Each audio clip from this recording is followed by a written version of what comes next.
He was barely breathing, curled into a ball no bigger than a human infant. His tiny fingers clutched nothing. His eyes, dark, ancient, and terrified, scanned a world that had already taken everything from him. The jungle was gone. His mother was gone. The warmth he had known for the first weeks of his life had vanished in a single violent moment. And then she walked in. She was not a gorilla. She did not smell like one. She did not sound like one. She did not sound like one. Every instinct this baby had should have told him to retreat, to scream, to fight. But something happened in that moment that nobody in that room could explain. He reached up, a tiny wrinkled hand, trembling, searching, and he chose her, not the senior keeper, not the vet who had spent hours stabilizing him. Her, a young woman, who had never worked with a gorilla in her life, who had walked into that enclosure only because no one else was available.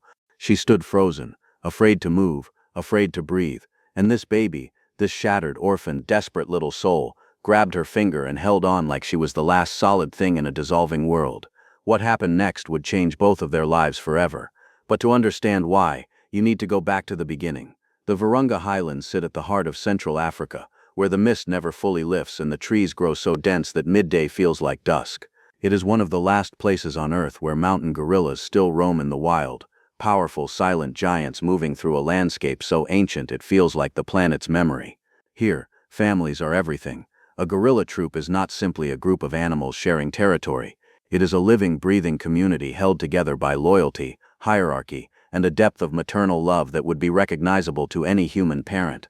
Mothers carry their infants for months without setting them down. They groom them, protect them, teach them. A baby gorilla knows nothing of the world except through the warmth of his mother's body. His name, given later by the sanctuary workers who would come to love him, was Kibo, named for the highest peak of Mount Kilimanjaro, distant, unreachable, and breathtaking. When Kibo arrived at the rescue sanctuary in Rwanda, he was approximately 6 weeks old. He weighed less than 4 pounds. His breathing was shallow and irregular. There were signs of dehydration, shock, and something the vets quietly described as grief. Yes, grief. Because gorillas grieve. Science has confirmed it, and anyone who has looked into the eyes of a traumatized infant primate has felt it without needing a study to prove it. The sanctuary, run by a small team of dedicated conservationists, had handled orphaned gorillas before, but Kibo was different. Even the most experienced staff member admitted it in hushed tones. There was something about him, something that felt like a question waiting to be answered. The story of how Kibo came to be alone in the world is one that plays out too often across Central Africa, and it never gets easier to tell. Poachers, not after Kibo himself, infant gorillas are not the primary target. They are the collateral, the unbearable, devastating collateral of a trade in wild animals that supplies black markets across 3 continents. Adult gorillas are killed, and the babies, too small and too helpless to survive alone, are taken, sometimes to be sold, sometimes simply left behind to die because they are inconvenient. Kibo was found by a ranger patrol 2 days after the attack on his family group. He was hidden in the undergrowth less than 30 meters from where his mother had been killed.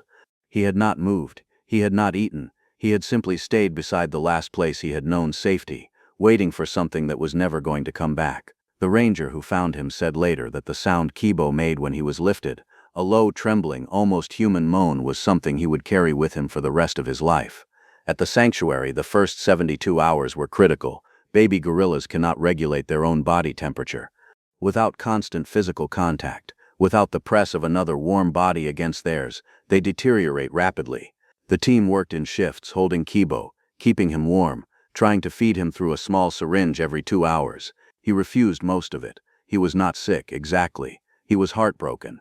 And a heartbroken gorilla, cut off from everything his body and soul depended on, can simply stop trying to live. The vets had seen it before. That quiet surrender, that moment when the fight just goes out of a small animal's eyes.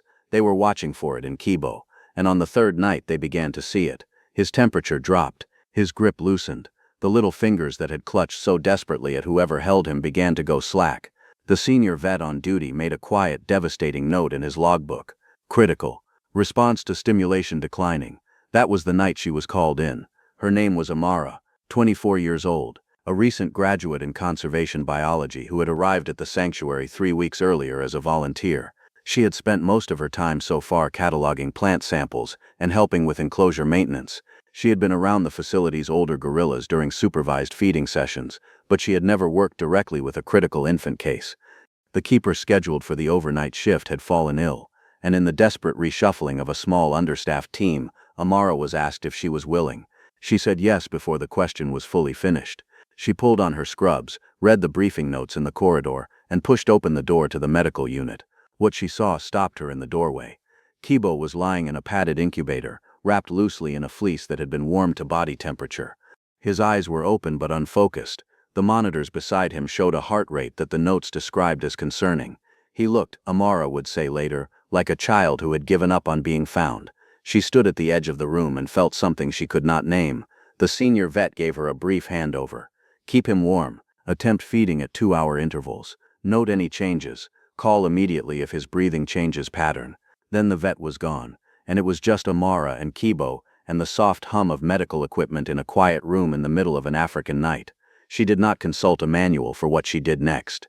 She simply picked him up, carefully, slowly, the way you would lift something irreplaceable. She held him against her chest, her heartbeat pressed against his tiny body, and she sat down in the chair beside the incubator, and she started to talk to him, quietly, not instructions, not clinical reassurances, just words, stories about where she grew up, the sound of her mother's cooking, the smell of rain on dry earth, things that meant safety to her, offered in a language he could not understand, carried on a frequency that somehow, impossibly he could. And that is when it happened.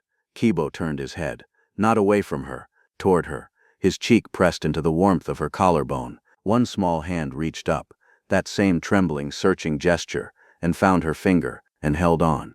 The monitors showed his heart rate stabilizing within 20 minutes, but one night of warmth does not undo weeks of trauma. The days that followed tested both of them in ways neither could have anticipated. Kibo's physical condition improved slowly, agonizingly slowly, but his psychological recovery was far more fragile. Gorilla infants who lose their mothers in the first weeks of life can develop what behaviorists describe as attachment disorder. They become either dangerously clingy or, more perilously, entirely withdrawn. Kibo swung between both extremes.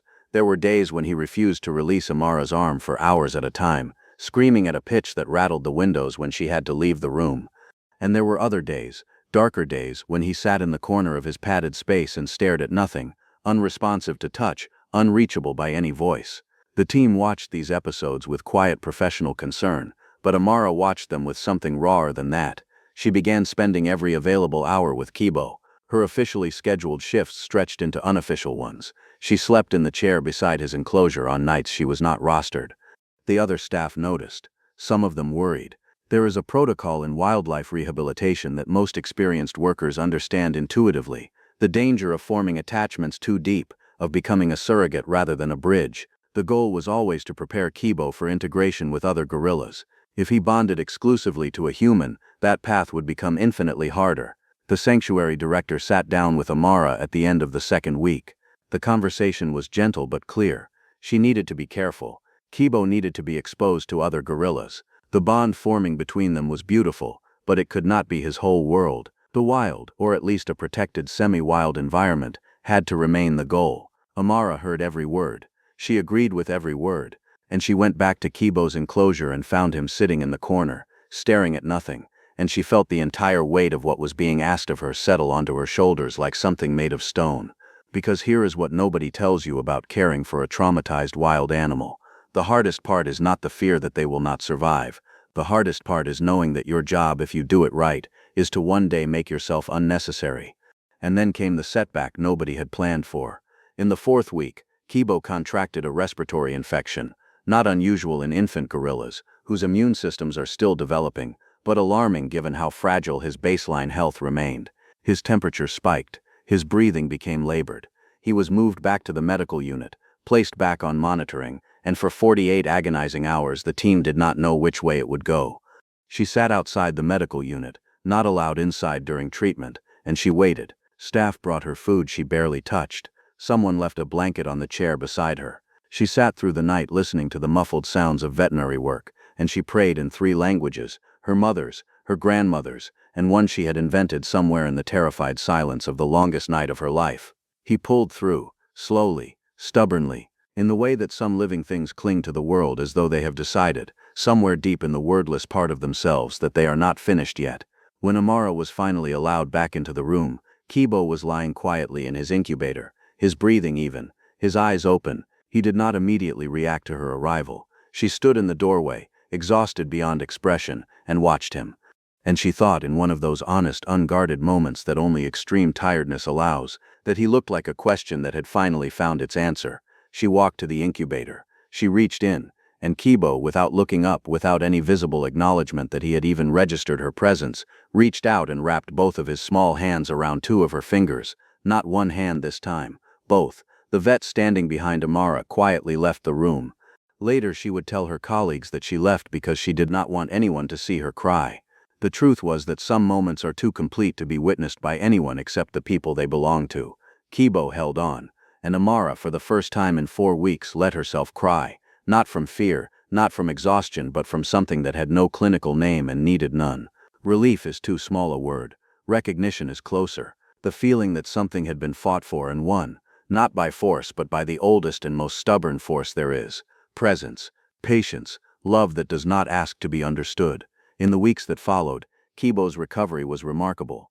The respiratory infection cleared completely. His weight climbed steadily. He began showing the first signs of playfulness, batting at hanging toys, vocalizing in the low, rumbling way that healthy young gorillas do, investigating the world around him with a curiosity that the staff recognized immediately as a profound sign of returning wellness. And slowly, carefully, the integration process began. Through a mesh partition, Kibo was introduced to Zawadi, a 9-year-old female gorilla at the sanctuary who had herself been orphaned years earlier and had since become a calm, stabilizing presence in the facility's social group. The first meeting was brief and carefully monitored. Zawadi approached the partition, sniffed the air, looked at Kibo with the measured, ancient intelligence of her kind. Kibo looked back. Then he made a sound, a soft, low, questioning sound that the most experienced keeper on the team had not heard from him before.